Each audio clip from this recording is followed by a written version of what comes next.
Good morning, and welcome to another edition of 15 Minutes of Flame.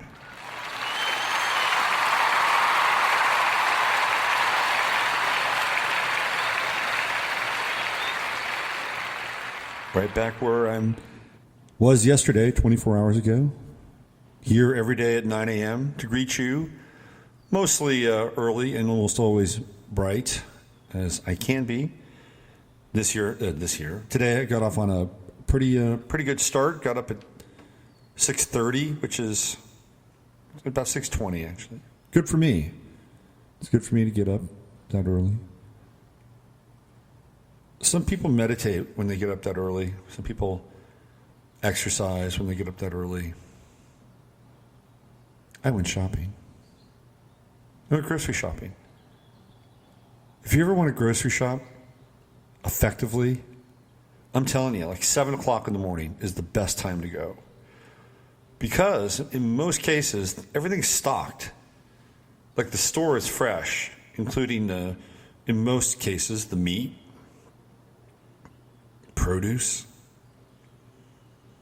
Certainly the shelves are stocked, and there's nobody there.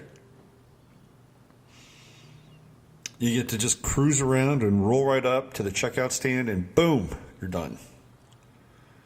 So I got that out of the way. I got a lot of my just personal stuff out of the way. I've been very busy. The interview with Regina has gone really well. People have been really attentive and getting readings, wanting readings. So if you have ordered a reading, I will get to you. I get a little slammed when the interviews happen with Regina. But I'm grateful, very, very grateful. So here we are again, the 30th of March, getting ready to move into April. And the race is on. 2017 is on. I had a great night last night. I spent 2.5 hours in a kind of a brain jam with 3 other people. And all connected to the kitchen sink group over on Facebook, and they do a program. Alex Fulton runs a program there called Always Record, and he gets 3 or 4 people together, and they talk about certain themes and sinks and stuff like that, and they're really, really good. They're very sharp. So I was on there for 2.5 hours last night talking about astrology, and Steven Anderson was on there, and he's an astrologer as well, and he had some really great things to bring up. And a woman by the name of Talia, who has the Lionsgate Institute. She's very interesting. 29 degrees Pisces, my exact opposite. So it was a very cool evening, and that'll be up soon, so you'll be able to hear 2.5 hours of people just kind of cracking it wide open. Today I wanted to talk a little bit about a topic that I brought up yesterday, and that has to do with demoralization and how we deal with it every single day of our lives, and especially during a time of really kind of fractious transition with Trump, the great disruptor, as president. I just read a piece briefly over on Zero Hedge, where the writer compares Trump to a character in Isaac Asimov's Foundation series. It's all about robots and synthetic sentience. And there's a character in there called the Mule, who is a disruptive character. And there's some very interesting similarities between the Mule and Trump. And as I said before, we'll get a lot of really fluctuating signals from Trump. And there'll be times when he'll do something that's interesting and supportive, and other times where you want to pull your hair out and say, why are you doing that? Another thing he did recently, AIPAC had a big gathering, and the American Zionists were just laying it on thick. Mike Pence was there. Does Mike Pence have any other emotion besides what I would call sort of piety and control. It's like, that guy is so in control. It's freaky. It's totally freaky. Do you know who Mike Pence reminds me of? He reminds me of the first android on Alien. Do you remember that guy? He was the science officer. That's who Mike Pence reminds me of. Anyway, he was there, and Nikki Haley was there. And one of the things I said last night on Always Record is I believe Nikki Haley will be the first woman president of the United States. It will not be Hillary Clinton. It'll be Nikki Haley.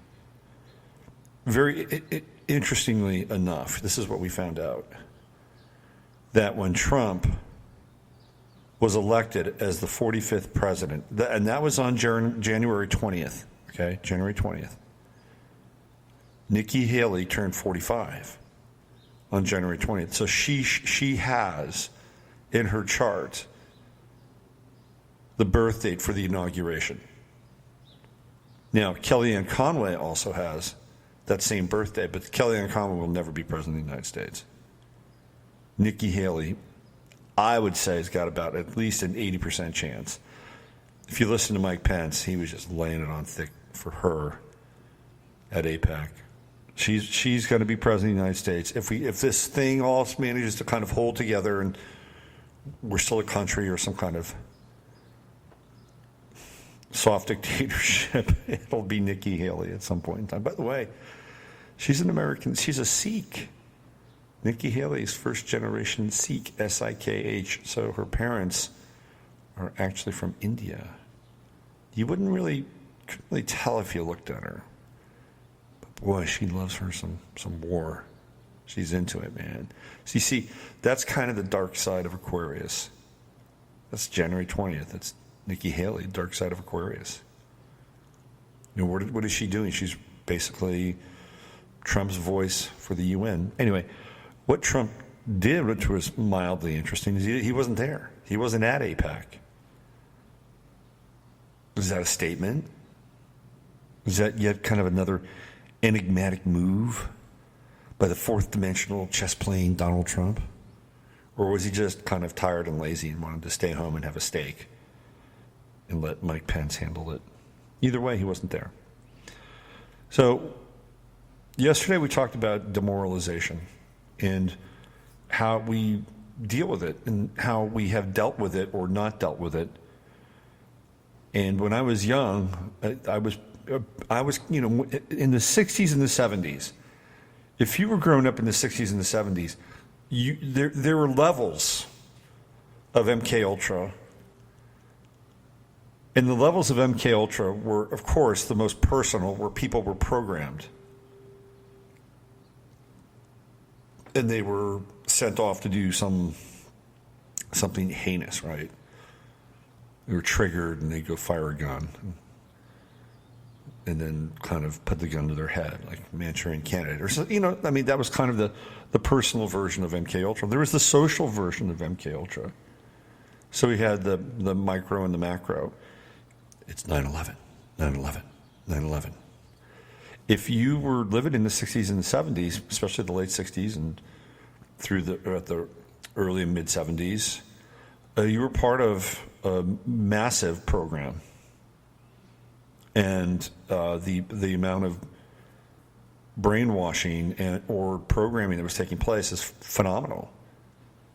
Absolutely phenomenal. So I grew up watching the Vietnam War as a kid on TV. It was bizarre. Come home at night and what the hell's going on here? Oh, yeah. How is that news guy not getting killed? He's out there. He's embedded. How is he not getting killed? You see the casualties, guys kind of being carted off. And it was very depressing.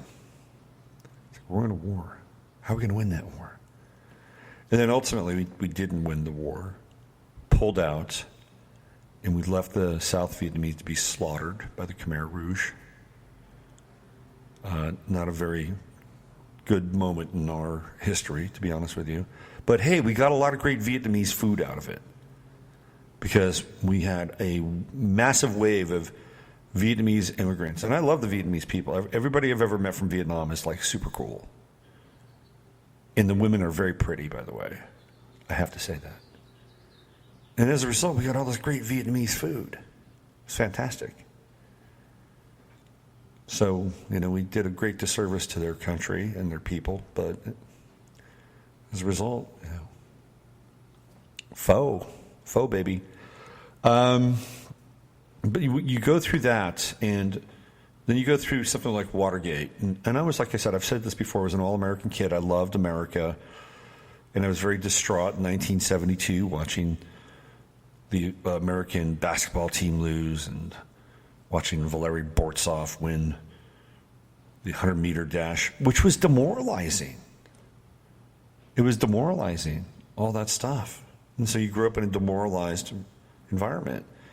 And then we have, of course, Jimmy Carter in the complete foul-up with the hostage crisis and Iran. And all of a sudden, it's like, wow, what happened to this great country where we won every war and we won every Olympics, and our presidents were strong and, had great leadership qualities, and we supported. I mean, that was all gone.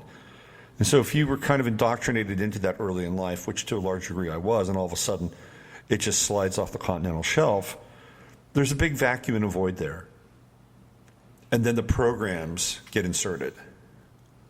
Well, what else is there? Oh, yeah, this little thing with a piece of paper and some chemical on it. Let me try that. Oh, yeah, this guy, Timothy Leary, yeah, he's got a lot to say. The next thing you know, you're off in a completely different universe, an alternate reality, which isn't necessarily bad. But while that's happening, there's a major thing going on in this country, which was the rise of the social Marxists. I want to play you an interview that was done back in I believe it was 88. And it's with G. Edward Griffin, who at that time was a member of the John Birch Society. John Birch Society. Oh. I'll never forget. I have this memory burned in my head. When I was 10 years old, I played on the baseball team. We had an after season party, and I was in the backyard of this guy's house.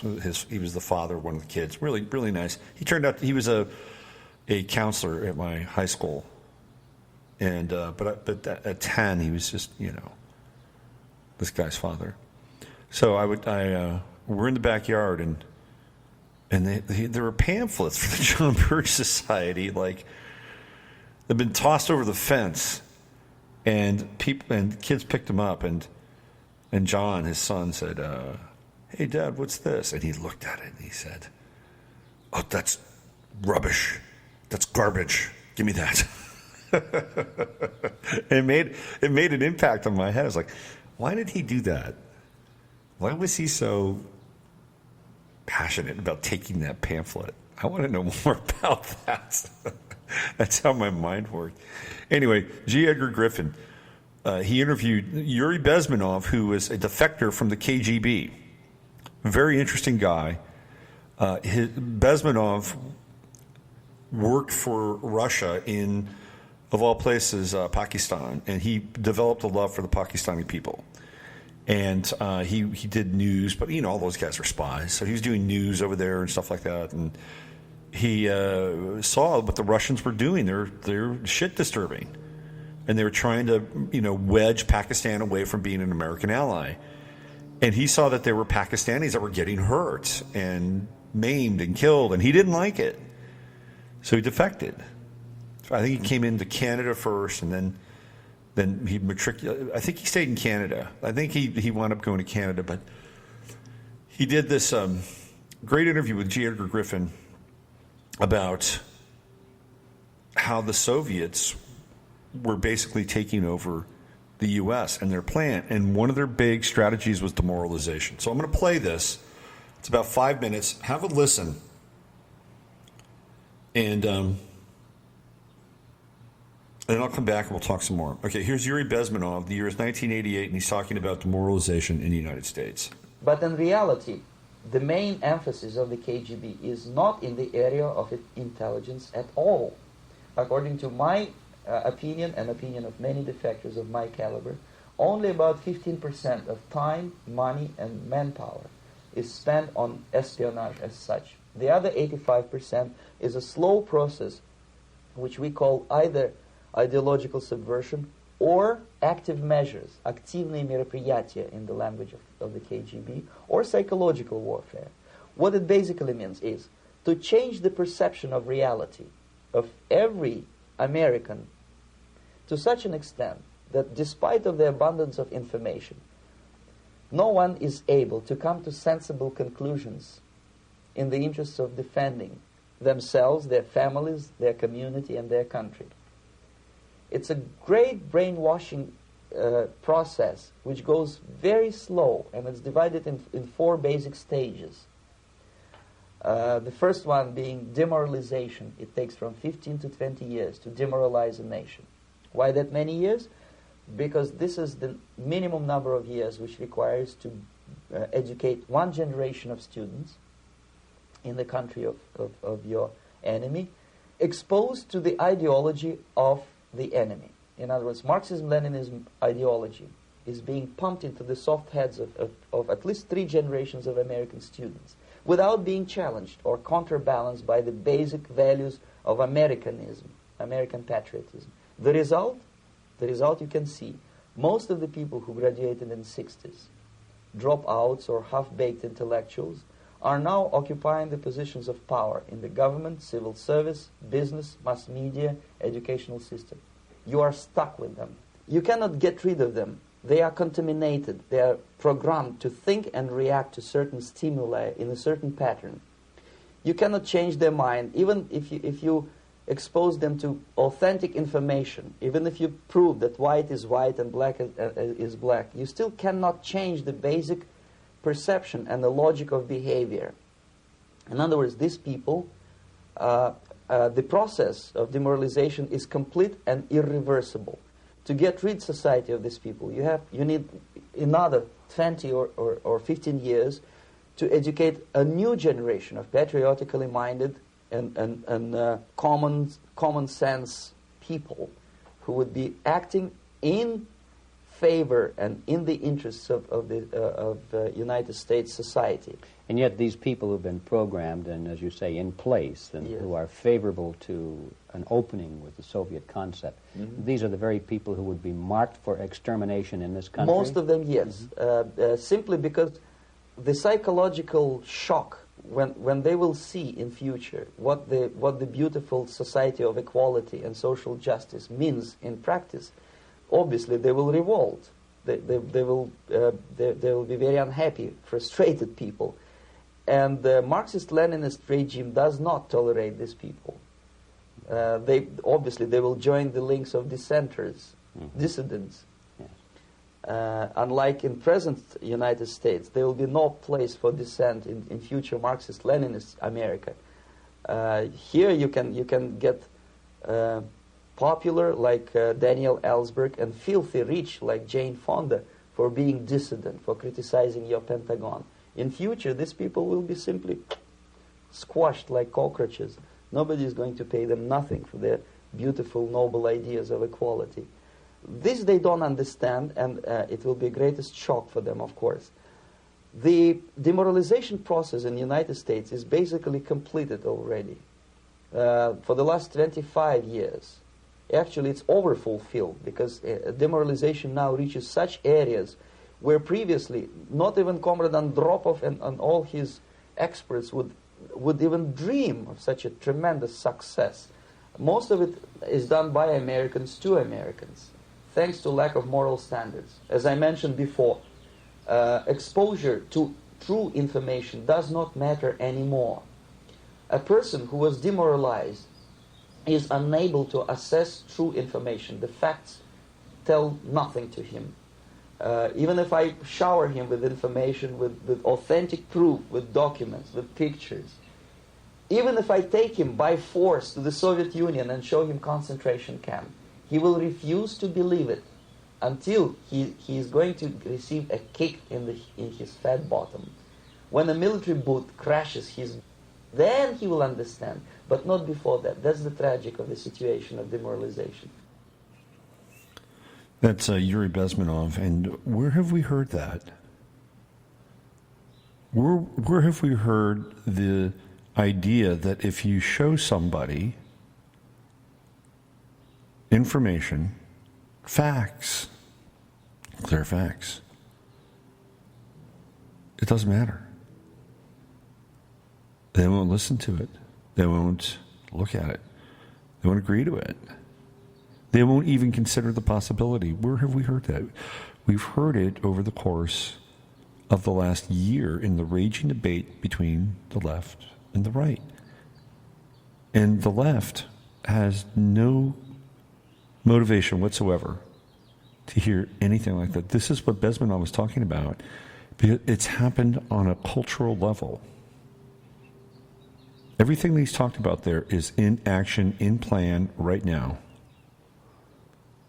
Now, you may not like Trump, and you may not like Steve Bannon, and you may not like a lot of the people associated with that cabinet and regime. And quite frankly, there are a lot I don't like. And I certainly don't like the hawkish tendencies to go to war, to take on more of these proxy conflicts or Israel or Saudi Arabia. I cannot abide by that. And as an American, I'm on the record with that. However, I know what they're going to do. It's already kind of moving in action. Trump and Bannon are going to change the education system of this country. And a lot of people are not going to like it. A lot of people who are used to having certain programs that are associated with their school, essentially what they're going to do is they're going to freeze out the public schools. They're going to take away entitlements and programs inside the public schools. And people are not going to like it because they've been used to this in public schooling for the last 100 years. But what they'll do is they'll incentivize people to go into the charter schools because that's going to be the new plan. And inside the charter schools, they'll have new curriculum. And that curriculum will not be the social Marxist curriculum. You know, you heard Bezmenov talk about how it's 15 to 20 years, 15 to 30 years, basically to reprogram an entire generation. And that's where we are right now. So it'll be children that aren't even born yet that will be the recipients of a massive sea change. And I don't know where it's going to go. It could be really interesting because the way that people have been indoctrinated through the portals of social Marxism really is not very interesting. They shut down debate, they shut down discussion, they can't think, and what happens when you rip their paradigm away is that you find out that they're really about 7 years old in terms of their development, and they go and run and hang out with teddy bears and have trauma kittens and hot chocolate. Either that or they're going to get really pissed off and, burn cars. And, this is the end result of that kind of rejection of a particular social theory. And there are some interesting things about socialism, I think. I mean, we need to have some things that are provided for people. We pay into a system with enormous taxes, so we may as well kind of get a few things out of it. Either that or you stop levying taxes and let people fend for themselves. So I think some social programs are actually important. But the ideology that's surrounding all of this, which really started just after the death of Kennedy in 1963, Lyndon Johnson, Great Society, war on poverty, those ideals have indoctrinated every kid born pretty much since then, and even the ones before that who got swept up in the wave of what Bezmenov calls demoralization. So we've got to find a way now for those of us who are awake. Okay, let's just raise your hand right now. Raise your hand right now if you're awake to the ability that you can be awake. Right now, okay, so it's okay to claim that. It's not hubris, and it's not pride. Just go ahead and do it. Just get it over with. You're awake. Now, how do we sustain ourselves? How do we not sink into further demoralization? We have to support one another. And that's the bottom line. We have to support one another, and every single day we have to feel good about our lives. And it's not easy. Look around. So you can hear the sirens going off in the background. Somebody's experiencing some kind of tragedy. But this is the spiritual work. This is the love work. This is what connects us up to a greater source. Even if we are living in some kind of a hologram. I don't give a shit. That's my version. And then it's up to us to spread it. And to be bridges and to connect. I think, I really want to talk about South Africa. But I'm not going to do that today. I'm going to save that for tomorrow. And I'm going to have a guest on the show. His name is Chris. And he's a parent. And he has a child going through identity, gender transition kinds of issues. So we're going to bring Chris on. We're going to talk to him about that. And see what that's like from his perspective, his point of view. And we'll do that probably in the first half hour of the show. And then the second kind of part of the show, I want to talk about what's going on in South Africa, which is really not being reported here in the United States. And we need to be aware of it. We need to be aware of it because it is a very potent reality. And it is a potent reality that could easily take hold. If not in all of this country, but certainly pockets of this country. So we'll talk about South Africa tomorrow and what's happening there. And we'll talk to Chris and we'll talk to him about what he's going through with his child. And what that's like. Well, this 30 minutes has flown by, hasn't it? I hope you're making good use of this wonderful spring energy, even though the atmosphere and the elements are geoengineered every single day. It is technically spring. We have the Taurus moon. After the kind of rough void of Taurus moon yesterday, we're fully ensconced and planted in the Taurus moon, the first Taurus moon of the astrological new year. Just coming off the Aries new moon, so we are definitely waxing. All right, you know the drill. Use your head to discern what's real, your heart to stay open to what's possible. I'm Robert Phoenix, and this has been 15 Minutes of Flame.